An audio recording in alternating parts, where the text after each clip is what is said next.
Hey viewers, welcome to another game of Casual Pro Gamer. Today we are doing another Curse Gaming versus CLG game, and this time CLG is on the bottom left side, so on the blue team. And we are going to follow around DoubleLift playing Vayne, as you can see. And are we going to get the blue buff? Oh man, nobody's picking up the blue buff. And he's going to get out. I don't know why he didn't just click the blue buff. That would have been such a nice pickup. Anyway, immediately diving into the action here at level 1. I don't know why Asriel was over there as the only one on the blue buff. I'm not assuming they have Asriel jungler. Yeah, I just don't know. I really don't understand why he didn't right click the blue buff, gotten the blue buff, and then well, continued attacking the Asriel, because he didn't get the kill now and he didn't get to do anything. But that blue buff actually allows you to at least steal something, if only the experience and the gold from that blue buff. That's 60 gold. That's a pretty big deal, considering that a kill is 300. So it's a pretty big deal, all in all. Anyway, we are now just trying to get the minions here, and I have no control over the camera, as you can see. We're just following around the DoubleLift's camera, who apparently plays sometimes with space held, because this is locked camera. Maybe he's just using the Y. But yeah, it's kind of strange to see. You normally don't see that. It is for AD carries. It can be pretty useful, because AD carries don't really have a lot to do with the stuff that's outside of their vision range anyway. But it makes me wonder whether he doesn't get seasick, because a lot of people get seasick when they do it like this, when they don't have well, the surroundings just standing still. I personally don't have that. I just don't like it, because I like to see what's going on in other sides of the fight, and I don't have to, in this case, see behind me what's going on. So I would like to see more of what's in front of me than what's behind me. Plus, it just allows you to move a little bit easier, to position yourself better. And yeah, that's all, of course, what you are used to. If you're used to doing this, then yeah, why not? Wow, loads of damage going off on both of the AD carries, but it is well, the Asriel who kind of had the worst part of that, for the simple fact that well, we have a support on our team that can heal, and the first blood goes to Sona, and with an assist of both of these other guys, so both Vayne and Lee Sin grabbing an assist on that, which means that yeah, he didn't really get a whole lot of gold out of that. That's like 150 gold, something like that.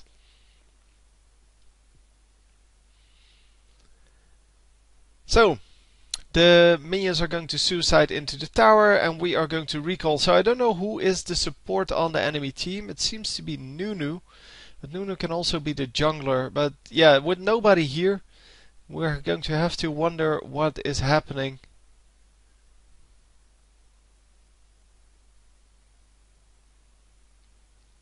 Yeah, it says pause is enabled. I have never seen that.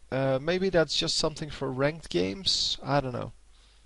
But this is full pre-made, or maybe this is just for custom games. That could be it as well. So this is a full pre-made on both sides. Yeah, obviously it's either pre-made or they're playing on the tournament server. But, well, last game that I cast, which is not the last game for them, but the last game I cast was on yeah, on just the custom games, and yeah, so I have to assume that that's the same case here. So yeah, Ezreal really a pick that a lot of people like. And Voyboy now in bottom lane, by the way. He's normally the top laner, but I thought he was on CLG, but apparently he's on Cursed Gaming. And yeah, we're just going to have to wait until the action well ensues. There's really not a whole lot, well, to do here for this moment. And a very nice arcane shift there. Would have gotten stunned and probably killed if he didn't arcane shift there in time. And yeah, he will still get zoned out. I don't really understand why he's all alone here. By the way, Nunu would be a terrible support for Ezreal, because Ezreal's damage mainly comes from his spells, so getting extra attack speed really doesn't help him. It is... Oh! I just realized that they may have switched top and bottom lane. That means that Voyboy is in fact the top laner, even though he's not playing top and he's not playing a top lane champion. And then they have Kog'Maw with Nunu's support in top lane as their bottom laners, as their AD carry plus support, which would make more sense because, well, that is a good combination. I mean, having Kog'Maw plus Nunu, that makes a good combination. So yeah, that would make sense. I just didn't pay attention to the minimap yet. And we do have Kog'Maw in top lane, I did see that, but I hadn't seen the Nunu yet. Which is why I thought he might be the jungler. Missing 2 minions there for no good reason. And yeah, he's really falling behind a bit on killing the minions. Needs to take a few more shots at those minions before they die. Because yeah, if you get pushed all the time, then you're going to lose some health to your minions, and at some point they will run into tower range. That is of course not what you want. What you want is exactly this. You want to freeze your lane, as it's called, just outside of turret range, making sure that, as you can see, Ezreal needs to overextend quite heavily to get any minions. But he is, yeah, he's not able to do that because he has no backup, and all he can do is just hope that he can pick up a minion at some point, like this, for example. And here, this is what I meant. The minions at some point are going to push into your tower, and then you're kind of screwed. So yeah, the minions will push up now a little bit, and Ezreal will be able to get the minions. But they will do exactly the same thing, at least try to, which is freeze the lane just outside of turret range. But Ezreal aggressive enough to prevent that from happening. And yeah, we're just picking up the minions here. And going into this dragon.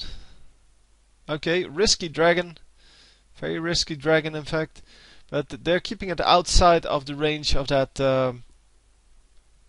ultimate from Anivia. And everyone was outside of the range of Anivia. So, yeah, all in all, it was a very easy pickup, but it was a dangerous pickup.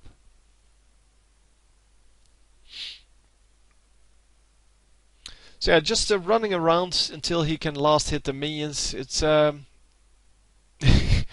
me, it's very boring work, but it's even more boring to look at. On the other hand, if you want to be good at this game, this is what you need to learn. You need to learn patience. You need to not attack the minions until they almost die, unless you're doing it like this Ezreal's doing, because these are two different things. Ezreal's lane was being pushed, and so he takes out some of the minions just by auto-attacking them from full health down to 0. Because he's being pushed, he doesn't want to have all those minions at his turret. So the switch back is now made, and now we'll have to see how far ahead one of the two teams is. We are at 94 minions. And we'll have to see the Kog'Maw. Yeah, you could actually pause the video and see that, but I can't really do that. Oh, come on. Yeah, he's not going to pull it up for any longer, I have to guess. Because he is too busy. And yes, your champion will continue to just auto-attack if you... yeah, if you pull up the tab screen or the score screen for too long. So nicely done. Come on, pull it up now. Now you have time. Come on. Okay, he's going to stay in. Oh, come on. Well, whatever. You can look at it yourself. I'm just really wondering who is ahead, because that is something we couldn't see, of course, from this bottom lane. And it is Voyboy who is really behind. We know that because he didn't get to pick up any minions there. And that means that he's going to be screwed. And we are going into this. Taking only a few shots at that. Wow. Only a few shots taken at that Nunu, but then Mundo just dies instantly. Which is kind of unique. And come on, get this guy. Oh, the stun. Wow. That was excellent play. Stunning the dude right at the moment he came out of the egg. And that lands a 4-0 advantage.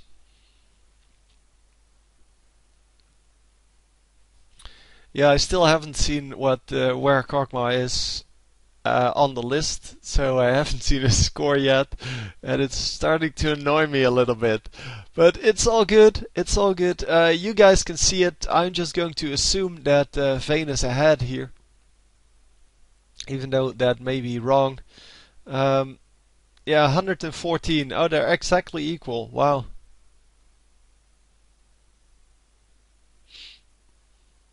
Cryo Phoenix egg. Wow. I didn't know you could target the Cryo Phoenix egg. But that is quite cute.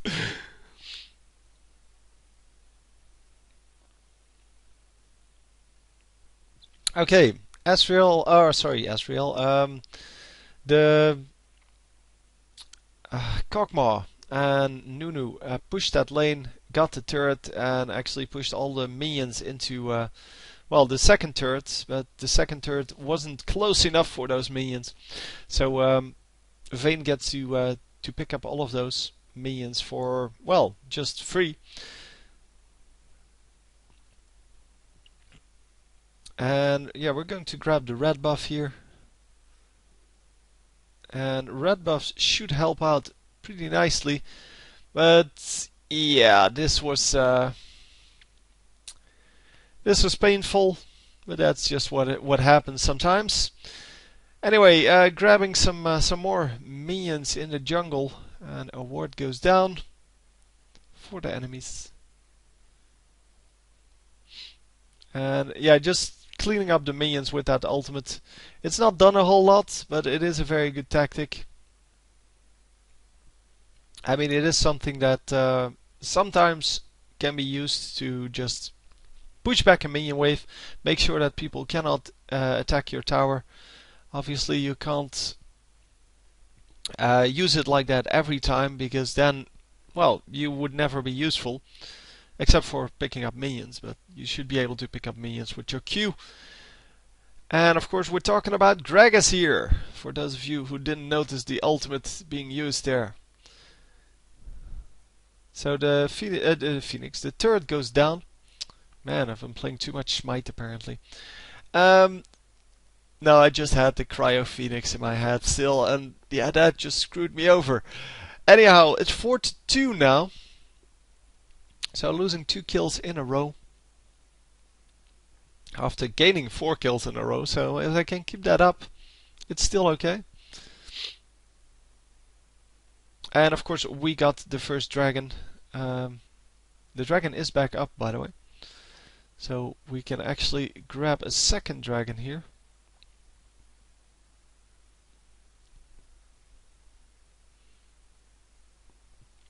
Yeah, and Nunu is going for the dragon or for the.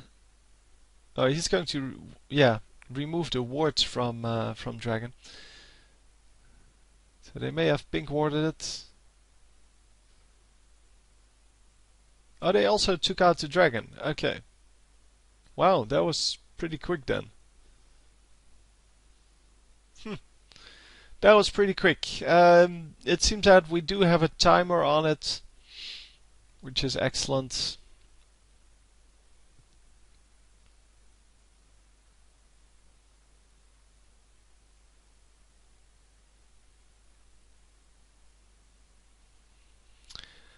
And yeah, we're kind of pushing very hard, which is why yeah, the Sona is warding in that bush on the left there. So on the blue buff. Wow, loads of damage and immediately gets the kill. And of course, Sona's not going to die to that innate ability.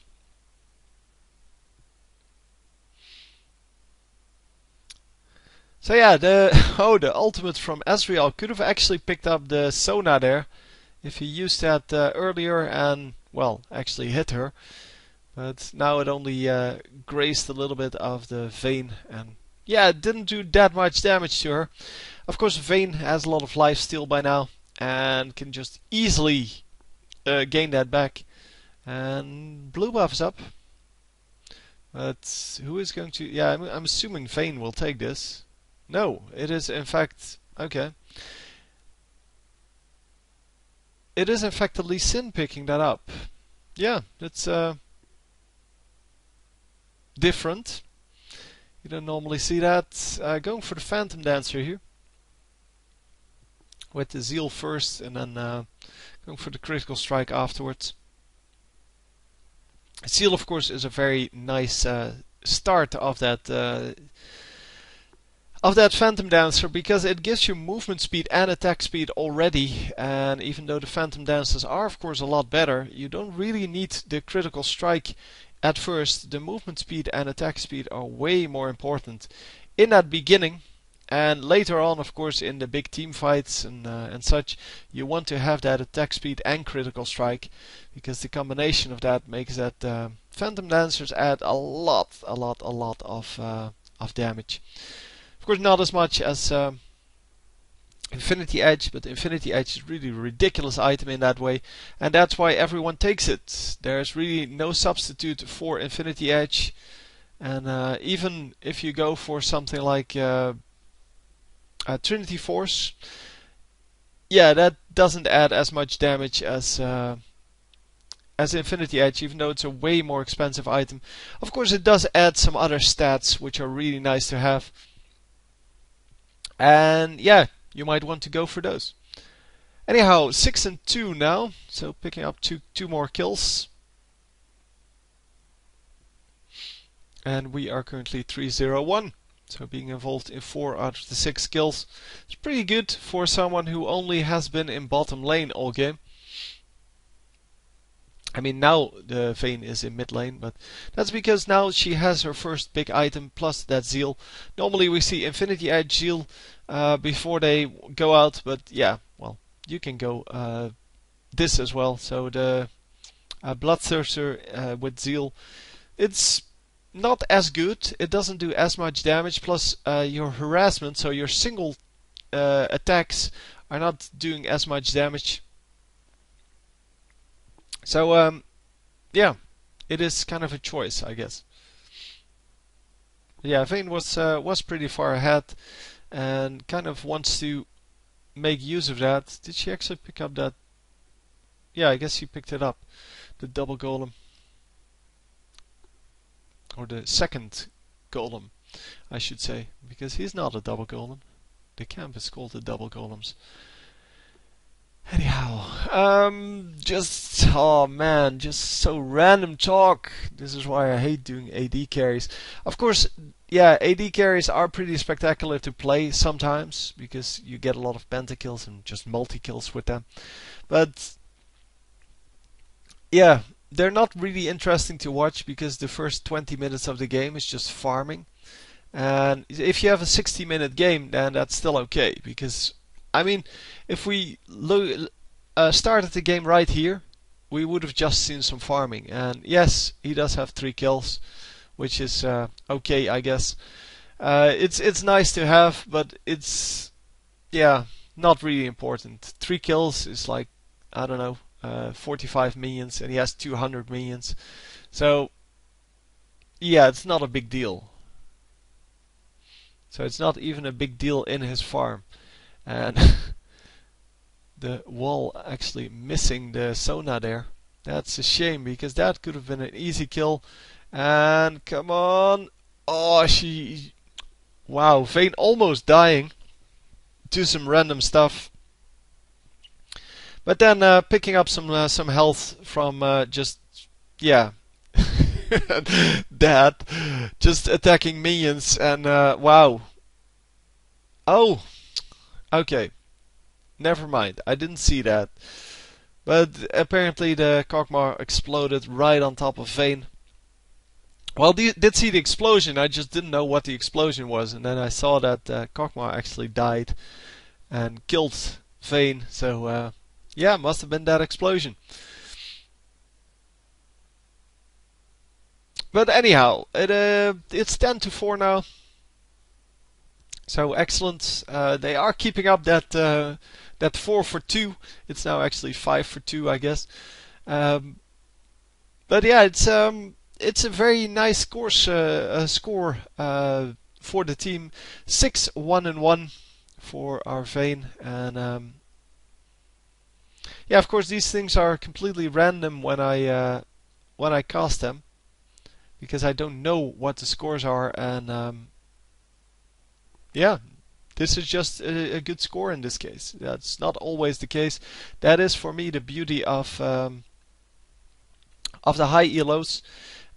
Because they stream every game, you never know what you're going to get. Of course, from you guys, when you send in games, yeah, you just send me the games that are really good. So all of those replays, I know that you're going to do very well, either you or, well, one of your teammates, if you write that in the email, like, yeah, my buddy got a pentakill, and yeah, then I know who's going to do well. Or your team is most of the time going to win, because like 95% of things people send in are wins. For some reason, people don't think they play well when they lose, but you can play well and still lose. I mean, it doesn't have to do with score or anything like that.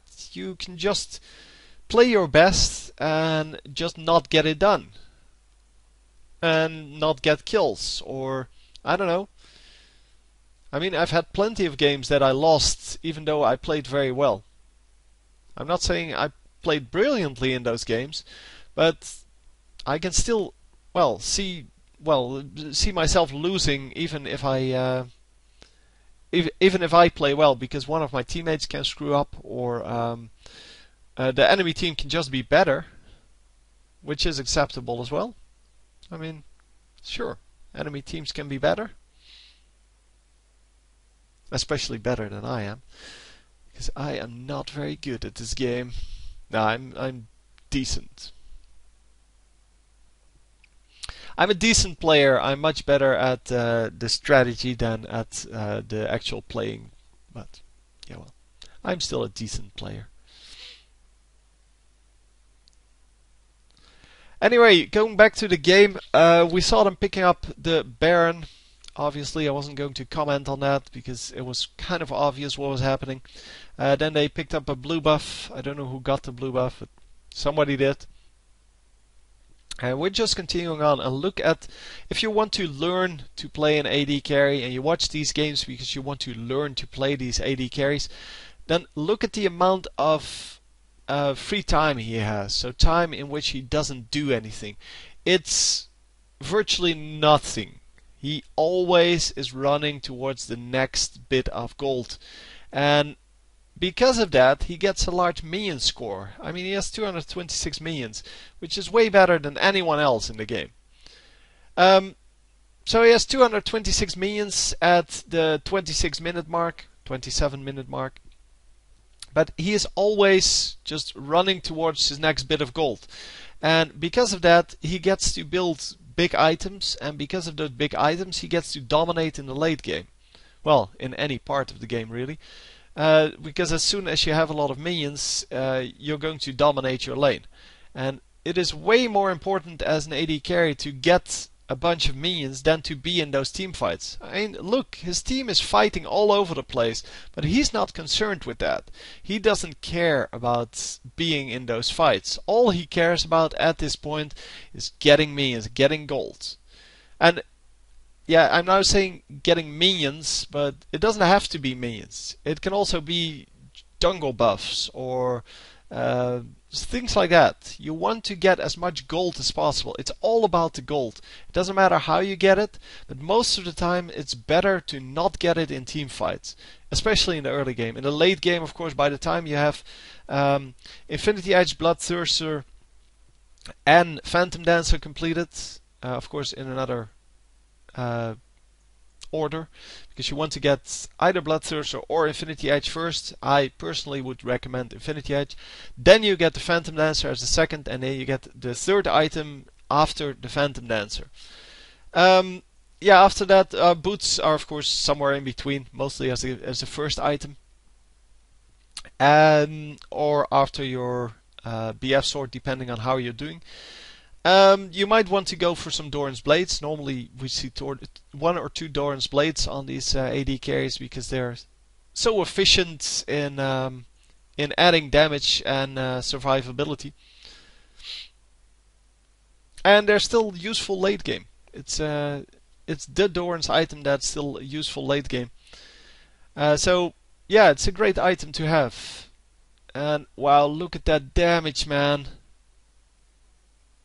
Such an incredible amount of damage. But yeah, after you kind of built that, you built one defensive item. Most of the time that's Guardian Angel. But if you have a complete magic damage team against you, you might want to go for something else. Sometimes we see Quicksilver Sash, which is of course a magic defense item, but it's against teams that have a lot of magic damage and a lot of stuns. So not just magic damage, but mainly the stuns. And yeah, if you can get that to work, oh, that is crappy. Oh, they GG'd out of here. Ah, what the hell?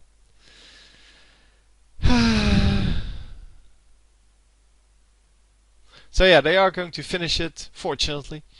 Yeah, after you get that defensive item, you can go on building whatever.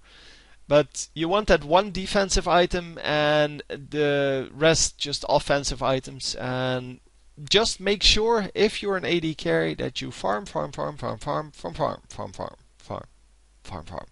then you farm a little more, and then you go join the team fight. Anyway, hope you enjoyed, and I will see you next time. GG.